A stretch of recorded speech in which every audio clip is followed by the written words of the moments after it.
that hierarchy of goods is something that I think we've really lost track of in the modern world and in the contemporary church, because what should be our highest priority, and this is something I think I talked a little about in that video, is right worship. We owe right worship to God, and nothing should interfere with that. Nothing should compromise that. But the incentive of ecumenism and religious and interreligious dialogue has sort of inserted itself as a competing good.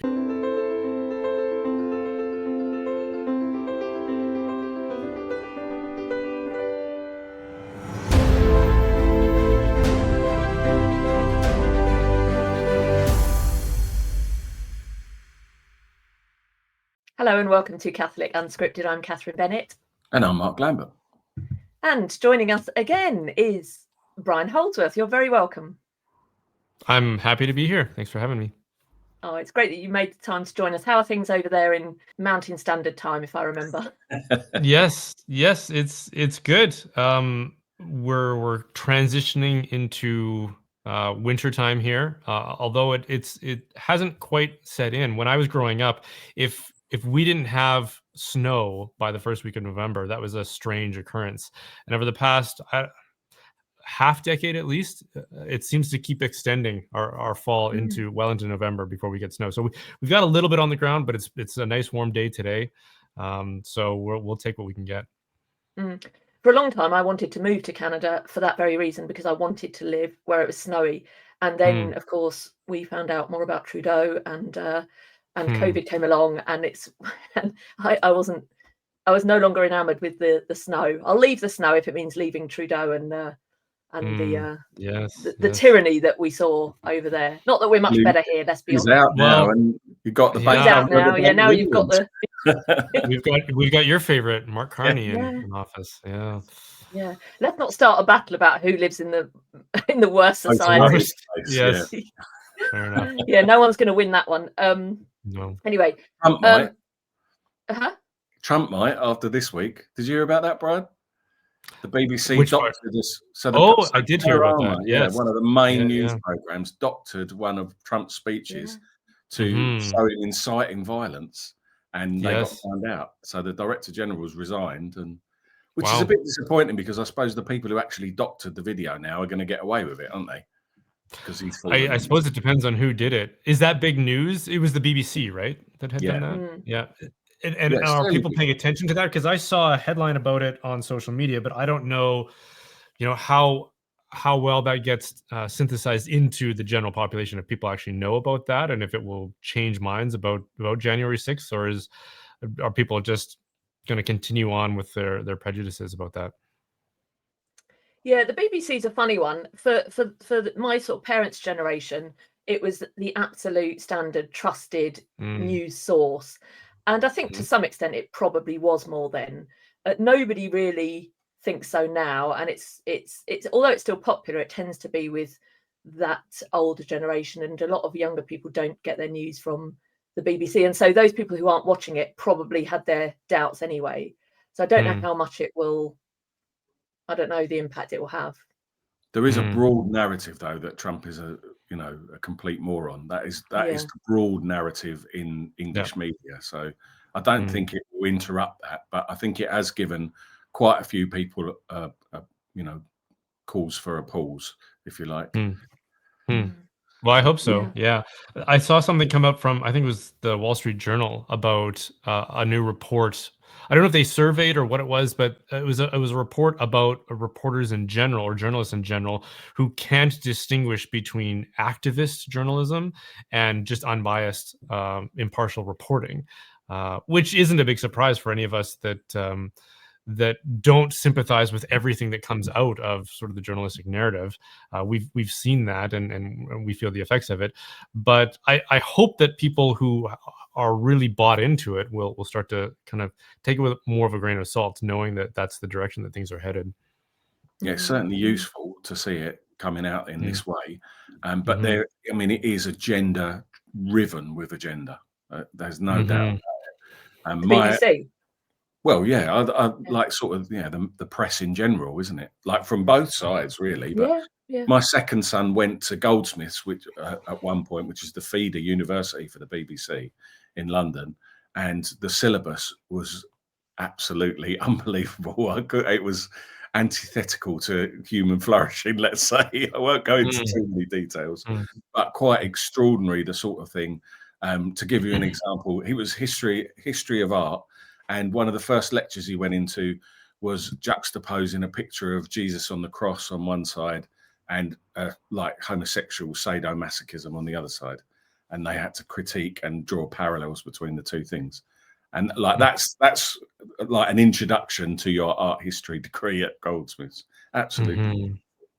There were worse things, but it seems that the fundamental defining feature of art today is just provocation. The more you provoke somebody, and I guess you would see that in academia too. And almost probably easier if you're really bought into that, then you probably delight in the opportunity to scandalize young minds in that way, and see what kind of a reaction you can get out of them, because it's probably a lot easier than the sort of the jaded cynicism that sets in as you grow into adulthood. I'd say that's definitely true. And it worries me because we used to call that grooming, didn't we? Yeah, exactly. Yes. Yeah, that's exactly what it is. Yeah, well, I think part of the problem is you end up just suspicious of everything, which one also imagines is part of the agenda, is to leave people feeling like they can't trust anything.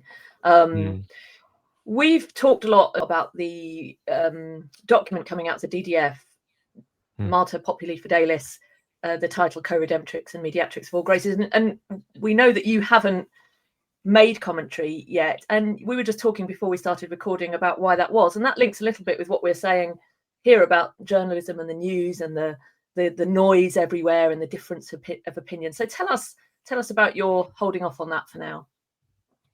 Yeah, well, I've taken an approach for my own sake. I mean, I wouldn't necessarily insist that everybody else do this, but for my own sake, I find that whatever I devote my time and attention to, and this might be somewhat inspired by the fact that I have a limited span of attention and time that I can devote to these things. So I very much I identify with C.S. Lewis's prescription that if you're going to choose between old books and new books, you should read the old books, because you're already kind of prejudiced towards the ideas of the new books, right?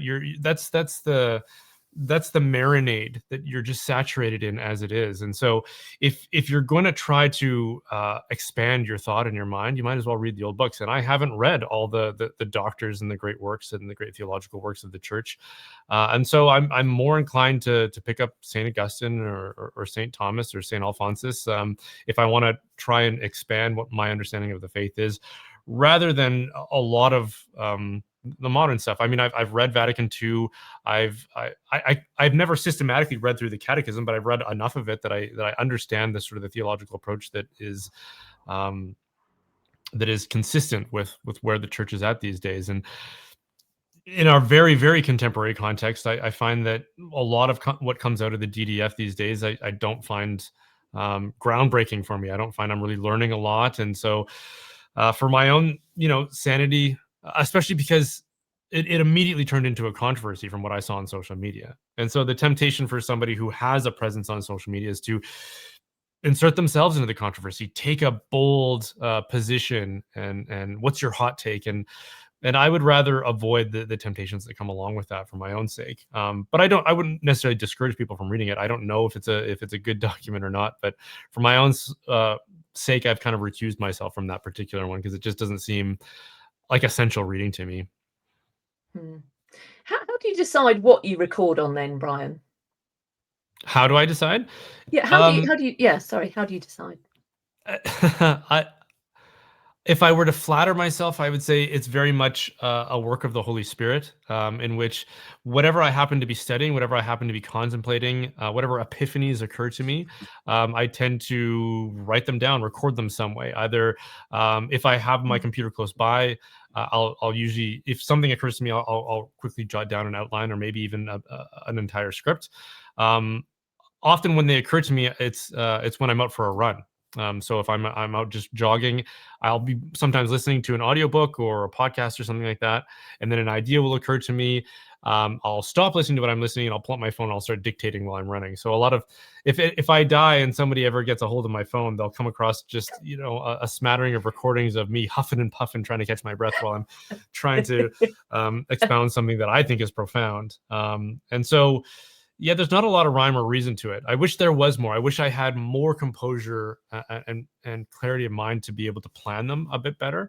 But if there's nothing current in sort of the zeitgeist in the conversation that I think I can lend a different perspective to, then it's usually just whatever I've been thinking about and reading about. It's like us, isn't it, Mark? When we're out jogging, we're always coming up with good ideas, aren't we? Oh, well, I'm always doing that when I totally identify with what Brian's saying, though. Like, if I'm sometimes just in prayer, something will pop into your head, and I'll have to stop and make a note of it, and you think, and then something grows out of that, doesn't it? So I think there is a discernment process involved. Brian, I think one of the most attractive things I think about the work that you do is the responsibility that you bring to it. You've often said that lay people have this special responsibility in the modern church. How do you think lay voices, especially in the media, should complement the hierarchy? Like, where's the line between faithful witness and overstepping the magisterium? Well, I'd say that's the $1 million question. Obedience is probably the controversy right now that we're struggling with. I don't know if that will extend so that it becomes as significant as it might be like a matter of history for the church, but in the particular moment that we're in, we're really struggling with that. And I would say that I struggle with that to a certain degree. And social media really, again, encourages the hot takes. We're encouraged to just what's on your mind and just spill it out. And as soon as you share it, it becomes kind of incarnated, right? And the incentive to defend it for pride's sake, if nothing else, is very, very strong. Again, if you have a social media presence, so I would say that there's a significant responsibility to be patient about that. Don't just jump into the fray of the controversy for controversy's sake, even though that can be somewhat rewarding in terms of the algorithm. But take our time to really discern, look to wise counsel and wise voices that are prayerfully considering the actions and some of the teachings, whether it's from your local ordinary or from higher up in the magisterium. And then I would say, as laity, we have to remember that we are even invited to criticize and offer and share our opinions, but the way that we do it has to show deference and respect for our superiors. And St. Thomas Aquinas talks about this. He says that there are two methods to correction, and I'm going to paraphrase this poorly, but he says that if you're a superior to someone else, both of those methods are available to you, which are the way of sort of charitable correction, in order to restore them to a sound understanding and to the faith. And then the other is to use punishment. So it's sort of like the carrot and the stick, right? And our superiors have both options available to them. But when someone corrects a superior, which St. Thomas Aquinas says you can do, you can only use the carrot.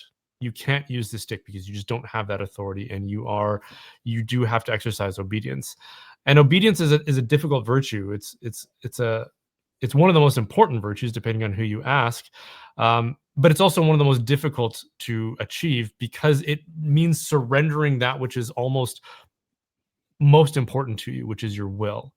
And so the temptation to refuse to be obedient when you must out of justice is quite strong. And I'd say especially in this age of controversy and hot takes and social media. So I think there's a lot of temptation that exists for us laity, and we should guard ourselves against it, but also not take that that sort of Pope splainer position, or that ultramontanist position in which we say, well, whatever the Pope says is dogmatic and we can't criticize it. No, you can criticize it, but you have to do so with charity and while honoring obedience and deference. Do you think that the genesis of this crisis, like we are in a crisis, aren't we, as you sort of pointed out there, is a crisis of leadership, that and that's what generates this confusion ultimately? I mean, we've just I mean, I know you specifically said you haven't read it, but the latest document contradicts quite a lot of magisterial teaching that's gone before, you know, JP2, not just pre-Vatican II, but Pope John Paul II.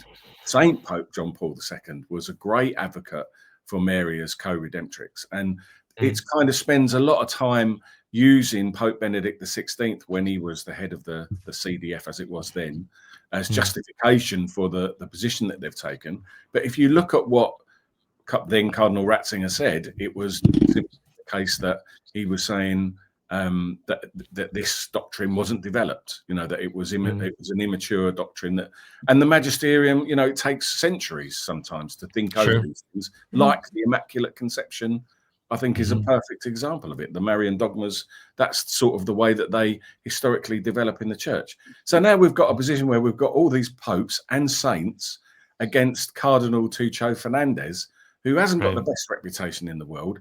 It's very difficult to be respectful of that position. And for me personally, it feels like he's undermining the authority of the Vatican. I don't know how you feel about it. Yeah, I mean, that could all be true. And anticipating that is why I haven't paid any attention to it, because if I suspect that it will be a strong temptation for me to disobey in a way that would be sinful, or to forfeit obedience and charity when I owe it, then I'm recusing myself for the time being. And you know, he wasn't Catholic, but I do admire C.S. Lewis a lot, and he was foundational to my own intellectual formation, and that he had been asked, and I don't remember what the controversy was, but he was invited to share his thoughts on something, and it was a contemporary thing, I believe, and he had said something like, I wouldn't be able to respond without sacrificing charity, so I'm just not going to. And he probably said it much more eloquently, but whenever I have my peace and my my sober-mindedness, I kind of cherish that and want to hold on to it, and so I would align myself with Lewis on that question, and on this particular question, in that I wouldn't be confident knowing Fernandez, knowing the way that he writes, and knowing perhaps the agenda, or getting glimpses of a potential agenda at play there, which transcends just the obligation to teach. That I suspect that I wouldn't be able to observe charity well if I did throw myself into the fray.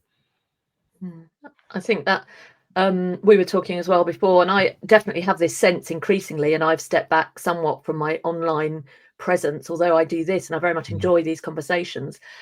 Then that's it. Once we press stop, it goes up, and then I just continue with my life. But you know, we were saying in medieval Europe, if you were a Catholic, you would recognize that which is Catholic, you would know that which is not, and then you would live your life, and it just, you were absorbed, you know, it was everything, it was in everything, but you wouldn't know what was happening in Rome, for example. You wouldn't know what the Pope had recently had for breakfast, or so there's an element in which the times that we live in are calling for comment more than is necessary. Absolutely, yeah. And there's kind of a principle of subsidiarity baked into that as well, which I really appreciate. I think the more that we focus on our family, on our community, on our parish, and to whatever degree we interact with the magisterium, primarily we should focus on our attention on our local ordinary. And if there are issues there that we need to grapple with, then maybe that's where we're called to interact with controversy, if it exists, and if it doesn't, then just to support and pray for our spiritual leaders and our fathers. But I really like that as a prioritizing of our attention. It should be local first. And, you know, that's again one of the big problems with social media, is that it tries to focus our attention on the big and the centralized, and sometimes that's necessary, but most of our attention should be on the local and the small, I think, wherever it is that we're called to work and labor. But I also, we do live in this time, don't we? This is the time that's been given to us, to quote Gandalf. And I kind of do, you know, in lots of ways, I do feel like this is our battle, and we've got to shoulder the responsibility. So I'm constantly torn between the two things. But there's no, I mean, in my particular situation, I don't find any less scandal on a local level to do on an international level. It's unfortunately the times we live in are, you know, we're surrounded by poor leaders, and apostasy from the faith is how it feels to me. You know, that simply the people who are in charge of the church don't believe in, you know, the metaphysical realities that are taught by the church in history. And that's the problem, is that we are not in medieval Europe. Not everybody is Catholic. We are in this divided world in a way that it wasn't divided. Well, of course there were divisions, but it wasn't absolutely scattered the way it is now in this post so-called Reformation world. Excuse me. And from my perspective, although I, like Mark, I have a tension there, which we all recognize when we do this kind of work. There are a number of Protestants who, first of all, have come into the Catholic faith in part from the work that you're doing, the work that we're doing, and so on, and that's a good thing. And secondly, the kind of situation we're in now. So, for example, my eldest daughter has a friend who's a Protestant, but is very keen to become a Catholic, and he looks at this latest co-redemptrix thing and says, "Well, the church says now it's inappropriate, so you have to say it's inappropriate because you're a Catholic, and that's how it works." And so then when I try and explore this with him and say, well, actually, that it's not as simple as that, he then says, well, aren't you just being a Protestant then? And so in some way, I think the ambiguity sometimes that comes in a way that it never would before, because of the nature of globalism and social media, does then leave the layperson being the one that questions are posed to. And you do feel, well, what do I say? Do I just say nothing, or do I address that? Do I help this young person to see that actually it's not Protestantism? It's not being a Protestant to say, no, this is the constant teaching of the church, and we have a problem here, and to explore that. Yeah, I wouldn't want to say that nobody should respond and nobody should correct this particular document if it needs correction. I think that there are certain people who are qualified and called to do so, and I think that those are important criteria, right? Like you should be qualified. You should have some theological and philosophical training. You should be familiar with the particular doctrine or lack of doctrine that they're dealing with, and maybe even somewhat familiar with the landscape of the church right now in terms of the magisterium and the various dicasteries and what kind of influences might be at play there. If you're in a position to do that and you're a prominent voice, like say a journalist or just a theologian or an academic, then absolutely. And if you feel called to do that, then that is a service to the church. Again, it needs to be done motivated by love, right? It should be to either recover our brothers or sisters who are fallen away and to draw them back into the faith, or to prevent or correct scandal that's going on, right? The temptation that comes, though, is that all of us feel like, because we have this megaphone called social media, it makes us feel like, well, hey, I'm qualified too to mouth off about this. And that's a very, very dangerous thing, because there are so many people who are not qualified, who are throwing their 2 cents into the scrum, and it just lends to confusion, and it also imperils, I would say, their spiritual integrity and health. And I really sympathize with what you're saying, Katherine, because that's usually what will motivate my participation in a controversy or a question like that. I'm not a theologian, and so I'm not very eager to go in and to sort of correct or to try to enhance some theological teaching, because I'm not qualified to do that. But if I know people, or if I see that the conversation is headed in a certain direction among the faithful, and I think that, well, as a faithful, trying to make sense of this myself, and how do I reconcile my faith and my position within the church, if I feel like I can help in that sense, that's often where I will contribute my 2 cents. And I think that is important to do, whether it's, if you have a YouTube channel, sure. But if it's just conversations you're having with loved ones or catechumens or whoever, I think that's an important thing to do. It's certainly a work of mercy. I think that's, Katherine, you put that really well. That's exactly the controversy. Like, that's the problem that we're all faced with. If we love the church, then you're constantly in conversations, apologetic conversations, aren't you, where people are asking you questions, and the experience of the last 10 years has been, well, now Pope Francis says X, and that sort of contradicts whatever's. You've addressed that so beautifully, and with so much clarity, and you do it generally by focusing on the principles, don't you, on the theological principles. But recently, you did get into a bit of a spat with Mike Lewis, of all people, which Did was you? a bit of a change of direction for you. I was a bit shocked about that, Brian. See, I've missed that. Did he particularly? Well, I mean, he was just lying about you, really. Yeah. Well, yeah, and I wouldn't want to give off the wrong impression, because on the one hand, it felt like I was going into self-defense mode, but what really gets, my my combative nature aroused is when people go after the Latin Mass and the communities that are attached to that. And I don't mean because I'm an elitist when it comes to the Latin Mass or anything like that. The reason I get so defensive is because my children go to the Latin Mass and they love the Latin Mass, and it's been a refuge for them. And I really, really do mean that. We went to the Latin Mass for the first time because there were problems in our parish with a new priest who had been assigned there. And we had some friends that we knew went to the Latin Mass, and we just thought, why don't we take a Sunday off and go experiment with something new, almost just sort of as like tourists, just exploring something. And so we went, and it was much stranger than I thought it would be. And both my wife and I were taken aback by that. But there was also something about it that stuck with us throughout the coming week. I just found some of the chants, even, which were new to me, because it was a sung mass. They were just ringing in my head, and I'd be washing the dishes and all of a sudden found myself accidentally praying because of these chants that were stuck in my head. And I thought that was just such a beautiful thing. And so we asked our kids. We went back like probably only 2 more times, and then we asked our kids, "Hey, so what do you think of this Latin Mass?" We were in the car at the time, and I said, we could go back to our old parish, which they had friends and godparents and people that, they were very much a part of that community.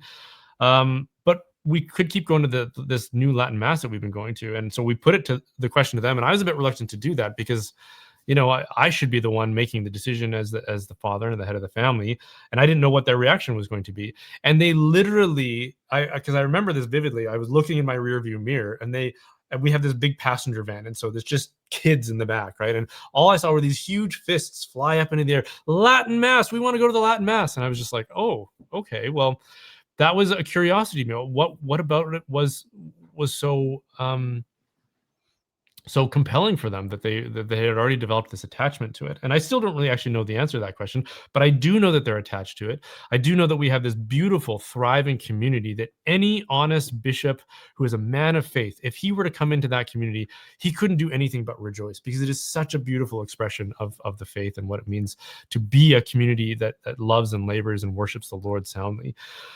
And so when people like Mike Lewis come out and say that people who go to the Latin Mass aren't in communion with the church, I find that extremely offensive, because the people that I know who go to this Mass are the most faithful people I've ever met, and they inspire me. I think a lot of people look to me as sort of a leader in the community because I'm a prominent person, but honestly, when I go to Sunday Mass, every Sunday, as we're just gathering for worship, people are already praying the rosary, and then there's usually about 10 or 15 minutes after they finish praying the rosary, everybody's just silently praying, and you're watching the various people come in, the way that they're dressed, the way that they comport themselves, the way that they immediately file into a pew and begin praying and kneeling is just so inspiring and edifying for me. Just their presence, and they don't have to do much just by being there. I'm so inspired by those people. So when someone like Mike Lewis says stuff like that, I get a little bit defensive and combative, because I think it's just so offensive and so egregious for him to slander his fellow Catholics like that. So much of what you said there, it just so resonates in me. Hold your thought, Mark, because I don't want to stop you. But 2 things especially. One, the other day we arrived in Lourdes, and I was trying to unpack and get everything. And my son, 16-year-old, was pestering me because he wanted to go out. He wanted to get to the procession. He wanted to get to the Latin Mass. And we were, you got to do this, you got to do that. And then later on, I reflected and I thought, I was getting stressed and annoyed because my 16-year-old son wants to go out to the Latin Mass. Like, how many parents can say, oh, the trouble in my life is that, my teenagers putting pressure on us to get out to the Mass. And secondly, we've been going to the Latin Mass for just over a year. And I'm like you, yes, I've got a public profile, but I sit there and I am just like an infant. I'm always asking questions of the people I've met who are fantastic, wonderful families. And I can't say enough good things. So I agree. You know, I didn't see the attack that you faced, but it is hurtful because they're wonderful people. Mark, sorry. Well, I was just going to say the beautiful thing that comes across, and in that video, Brian does defend, like that tradition from at the heart of it, which is the fact that it transforms us, it transforms lives. And for me, that's what's the most central thing, is when you, as an individual, make that connection with Jesus, when you've got that connection, so that your children, like you're watching your children, but I find myself in a position where I'm desperate to pray. I want to put myself before God, where, you've got a longing to be in his presence in that way. There's nothing like that. That connection, it becomes central to your life. That's what being a Catholic is all about, and being a Christian. That's what being a Christian is. It's what the Protestants that I know are looking for, and that's what we've got. And it's how could you say it's deeper? I'm not saying that it doesn't happen when I go to the Novus Ordo, but when you go to the traditional mass, that degree of worship, there's a whole nother dimension that's opened up to it, and it becomes like, I love that you said, you find yourself praying when you're washing up because you've got the chants going through your head. That's it. You can either engage with it, or you can just let it wash over you, can't you? And it fills you up. We often come out of the mass, if we go to the traditional rite, saying, "Oh, that was just amazing." You feel your heart feels full, doesn't it? It's a different experience. Yeah, beautifully said. Absolutely, that was our experience, 100%. Thank God. Yeah, Sundays used to be, even though we were going to the Novus Ordo, they didn't feel set apart, and now our whole day is transformed. Our whole Sunday is a day we look forward to. We spend 2 or 3 hours at mass. We then spend time with the families afterwards, and the children being friends with one another. We eat together. We have special meals at the church afterwards. There's a wonderful community, and we just love Sundays. We really look forward to Sundays. And if I'm being completely honest, before that, I don't know that we really did. Sunday felt like a day just to get through, Right. Yeah, transformative. You said that you first of all went along a bit like a tourist. Just before we started recording, talking of tourism, you were saying about how you identify with the English martyrs, and we didn't want to let you go without asking you a bit more about that. Would you tell us why that is and your connection with England? Yeah, well, we have intuitions, right? And we have reason, and there's all these aspects of our anthropology that motivate us.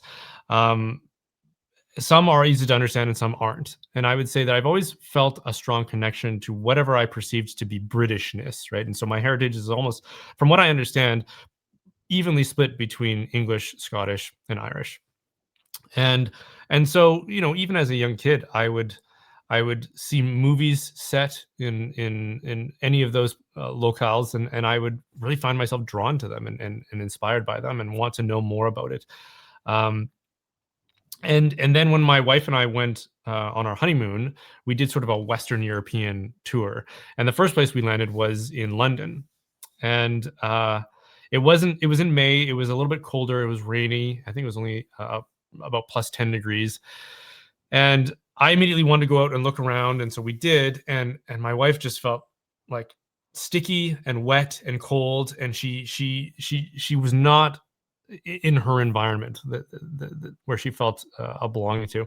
And for whatever reason, I felt completely at home. I just felt haunted by this sense, like this is where I've been. This is what I've been missing my whole life. I belong here, right? And even just looking at the people around, like a lot of the people just kind of looked like me almost, in a sense, right? Whereas my wife has a much more of a almost a Mediterranean or sort of an Eastern European kind of look to her, and it's funny because as we went on, we ended up in the Mediterranean, and then I think Nice was where we first went, and she immediately felt like, oh, this is where I belong, and I sort of felt like, it's too hot, it's too sunny, I don't know, I'm too melancholic for this kind of weather, but yeah, I would say that's always drawn me, just naturally, intuitively. My interests have often been drawn to Great Britain and its history and its sort of spirituality. I like English books. and not just because I'm merely an English speaking person. Like I like reading Dostoevsky as well, right? But there's something kind of romantic about the foreignness of the way that he communicates and his sensibilities and his culture. But when I read something like Brideshead Revisited, for example, I just sort of feel like, yeah, these are my people. This completely makes sense to me. I'm 100% at home here. Or even something like Harry Potter, for that matter, which I know is controversial among a lot of Catholics. But there's something about the flavor of that and the sensibility of that where I just sort of think, oh yeah, this is where I belong. Excellent. Yeah, obviously I completely identify it. You said you got a bit of a devotion to Edmund Campion. One of your children is named after. Yes. Yeah. So we have a few English martyrs who end up in sort of the litany of our family, and Edmund Campion's a newer one. So I'm not 100%.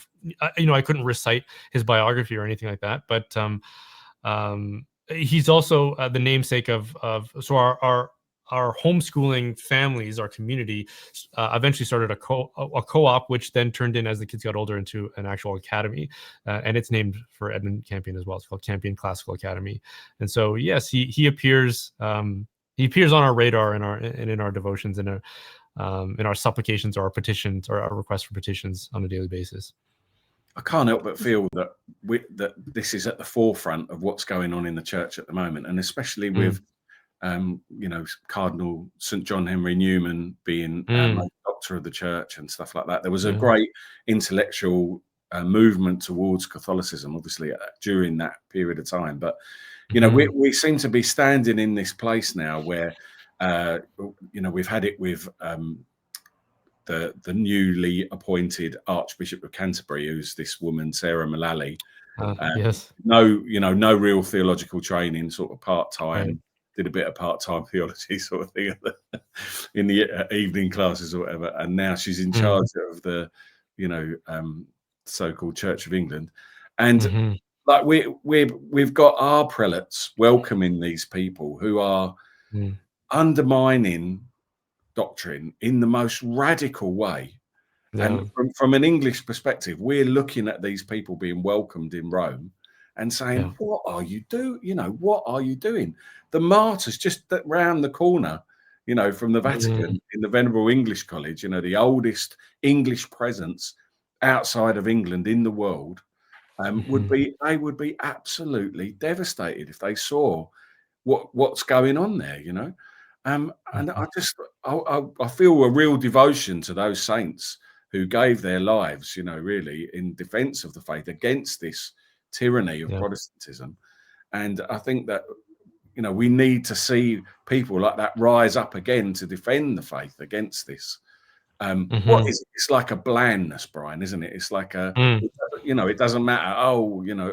I just don't understand how you can believe the Catholic faith and think that it doesn't matter that you've got an Archbishop of Canterbury who's a woman who supports abortion. Yeah.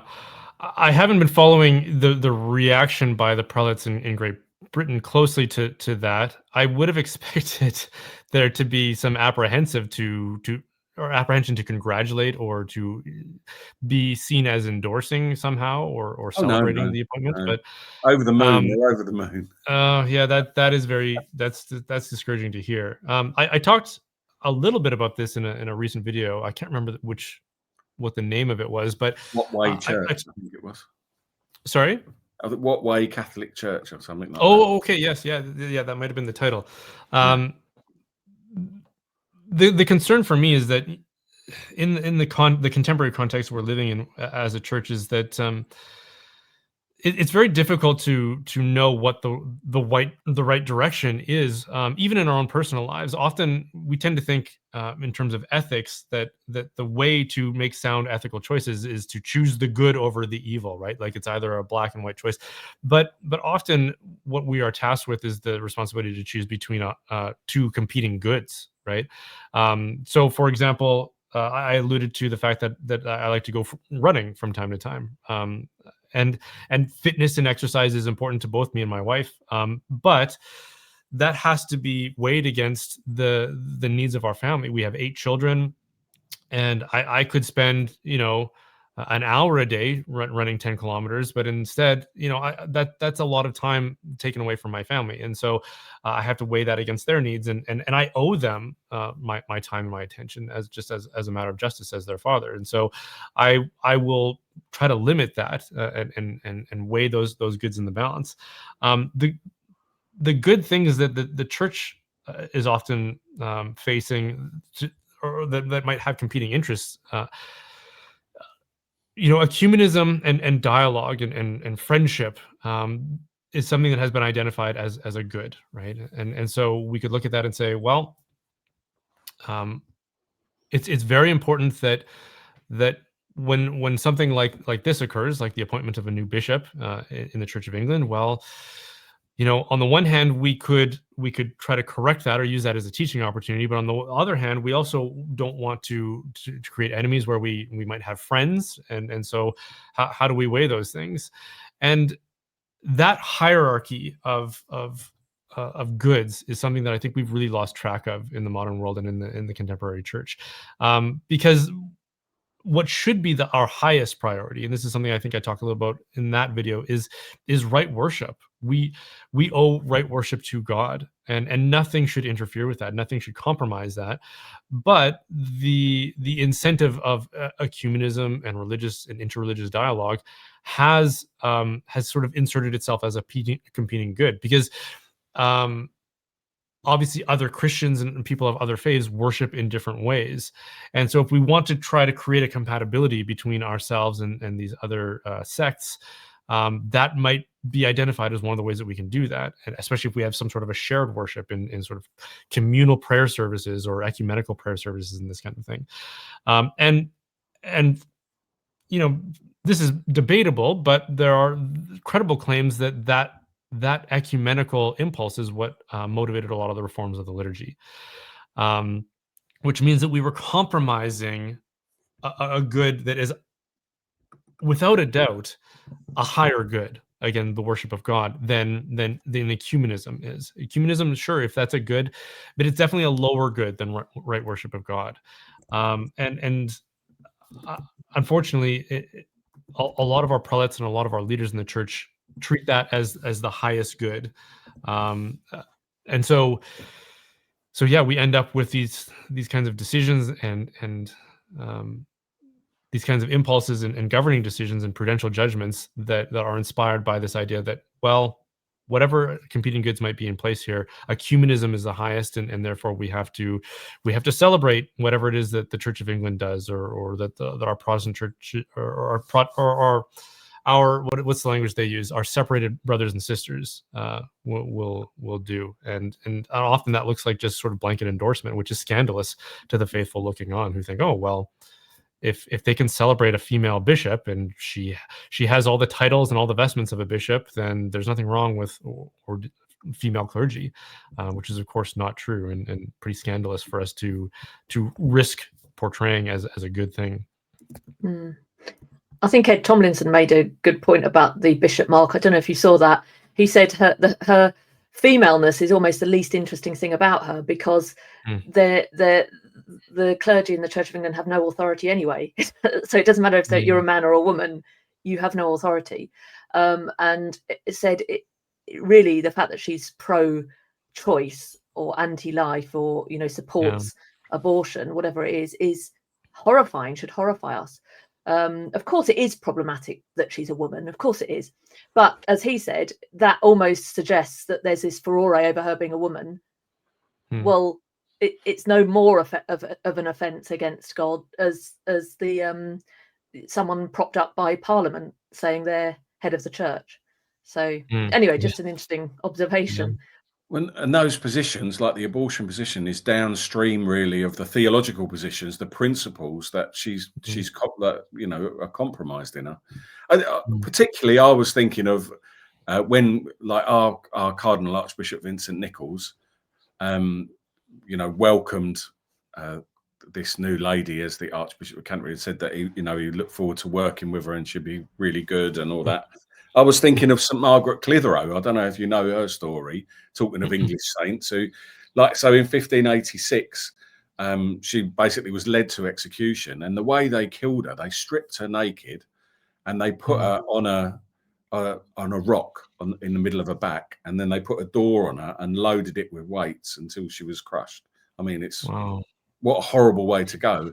And you know, that, like, when they were loading the weights on, they were trying to get her to pray with the Protestant, you know, clergyman there. And famously, you know, she said, "Neither shall you pray with me nor I with you.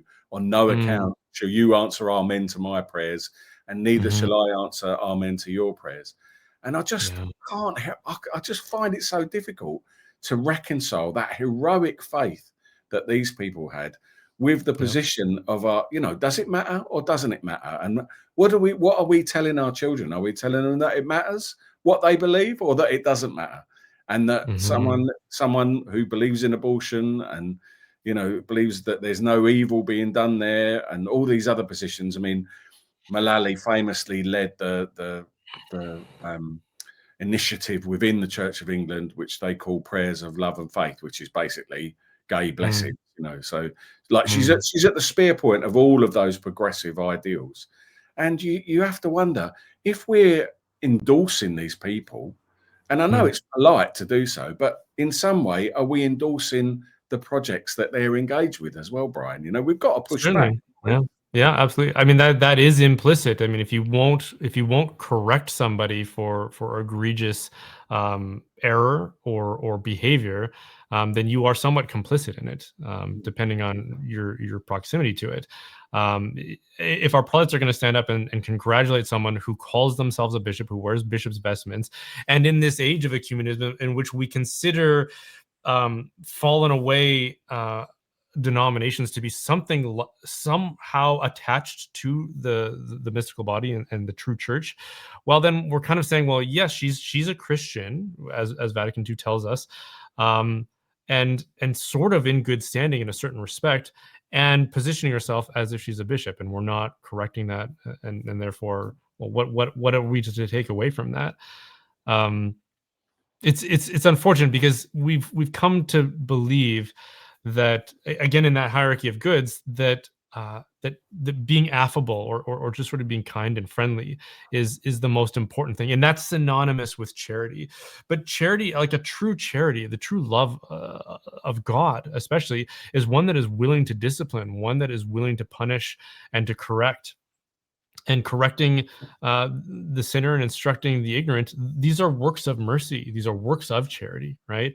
And so we do owe that to people who are imperiling themselves and other people with the way that they live their lives and the scandal of their teachings.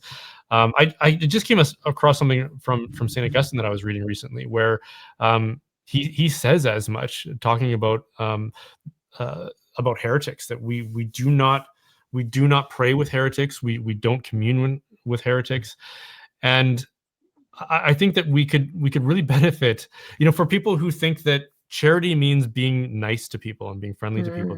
We could really benefit from reading the Church Fathers. The first time I read like a sed contra, I think was from Saint Cyril against Nestorius, and the way that he just denounces Nestorius in this text, I just sort of thought, well, my first reaction was, well, that's not charitable at all. And the more and more I read it, I just sort of thought, well, you know, if this saint, this holy saint and father of the church, doesn't know charity, and I'm going to correct him on charity, maybe I'm the one who needs correction here. And the more I immerse myself in the fathers and the doctors of the church, I realize that, you know, my understanding of charity is a bit distorted here, I think, and that's just sort of seems to be the modern impulse, that we definitely don't understand what charity means. I even get compliments on my channel from people who say, you're so charitable in the way that you talk. And I think, well, I say this jokingly, well, that's just sort of my passive aggressive Canadian temperament. And in part it is, it's not charity when I refuse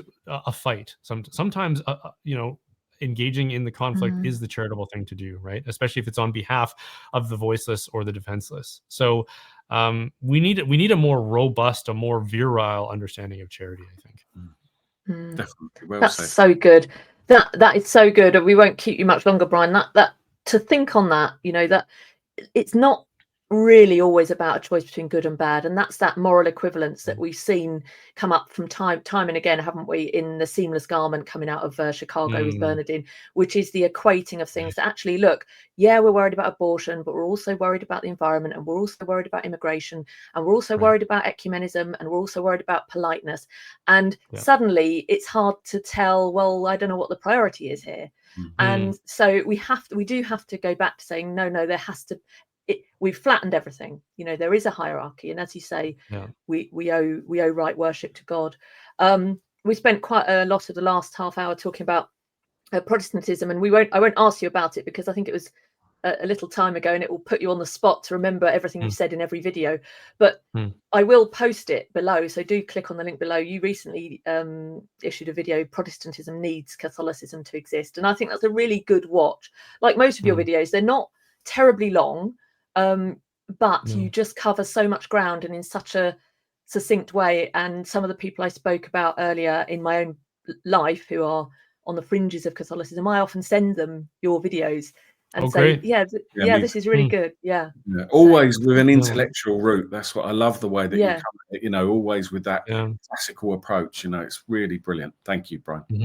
My pleasure. I'm very grateful to know that it is reaching people and it is helping people. I mean, it's what draws me deeper into the faith, and what has really supported me and kept me in the faith is sort of the intellectual tradition.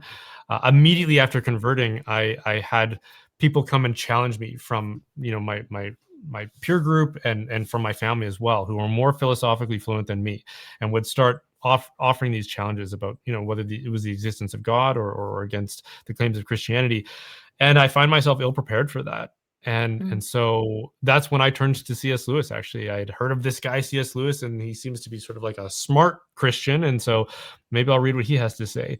And had I not found that great wellspring, I probably wouldn't still be a Christian today. I don't know if I would have been able to continue to persist and persevere with all because the world is constantly coming at us with challenges, whether it's from intimate relationships or just from the media or everywhere. We're constantly facing that.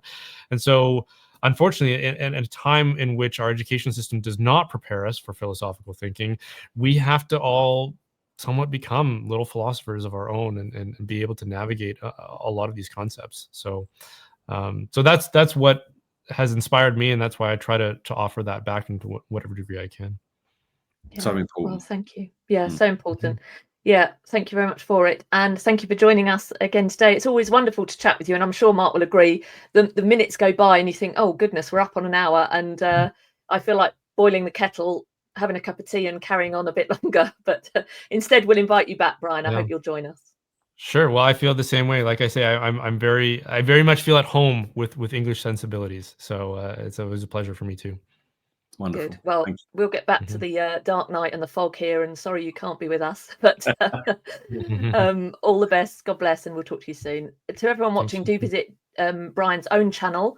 You can find that at, this is a bit I'm gonna have to edit while Brian.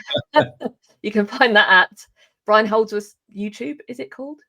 Yeah, if you just look at Brian Holdsworth on YouTube. My website is brianholdsworth.ca, and that will channel you towards the various platforms that you might want to go. But yeah, it's just Brian Holdsworth on YouTube. There you go. I'm not going to edit that. You've said it all. There we go. Normally I'd pull it up. I'll put a link below, and visit our own website, catholicunscripted.com. But for now, thanks for watching. God bless. Bye-bye.